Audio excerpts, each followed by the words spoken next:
All right, let's get back to the kitchen. John is there with the executive chef, Ian Clark from Harry's Continental Kitchen. John? Always have a pleasure with Ian in the kitchen. Thank you for coming in today, sir. Always a good time. Thanks for having me, John. Always love the food out there, too, by the way. It's pretty good, isn't stuff. It sure is. And you're cooking up fried green tomato. You know, when I first heard about fried green tomatoes, I thought it was a special kind of tomato. Nope.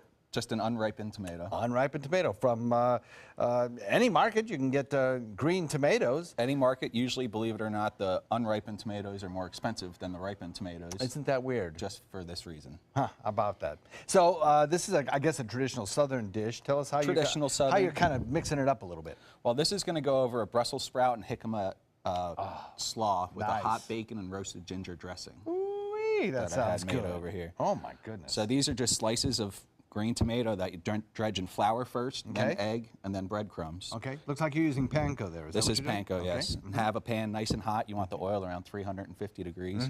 It might splatter a little bit when you put it in. That's just the moisture from the tomatoes leaching out into the oil.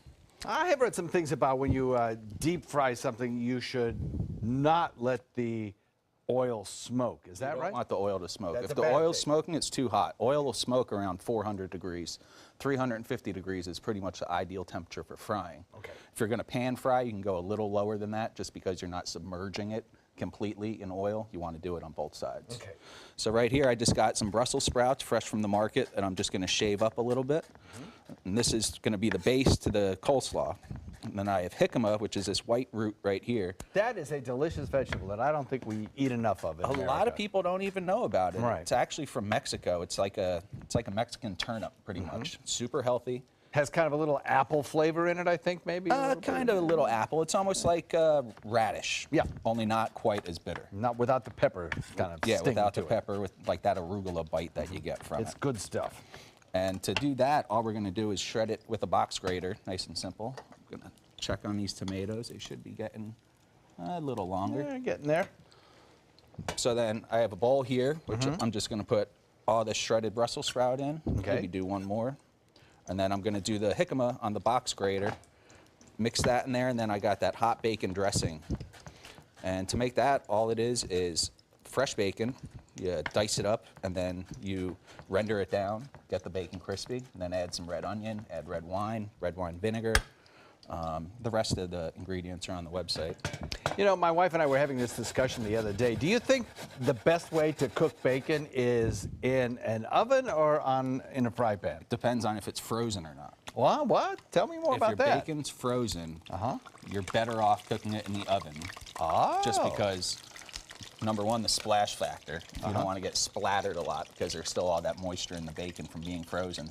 And number two, if you bake it in the oven when it's frozen, it'll stay flat.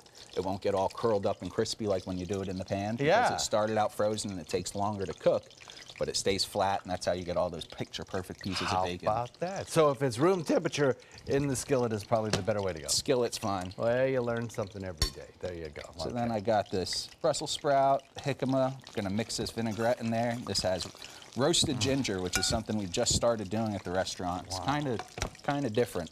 Gives it a little spice, and we roast the ginger off whole. I mean, skin and everything in the oven for about an hour, and then hit it in a food processor, or RoboCoupe is what we use, and it gives it a real distinctive flavor. Well, we got about 15 seconds left. We have a final product that's already done. I'll let you finish this up while I remind everybody that the recipe's on our website, MySuncoast.com. Click on the dining button. It'll take you right there. I noticed you finished it off with a kind of aioli there. Yeah, is that what it's a roasted red pepper aioli. And the recipe for that is also on the website? That's on the website. That's real simple to make. It's just roasted red bell peppers, some mayonnaise, salt, pepper, and put it all in a food processor. Oh, look at that. Man, that looks good. Be sure and get the recipe, and I can't wait to get a fork because I'm tucking into this. Ian, thanks so much for coming in today. Sure do appreciate it.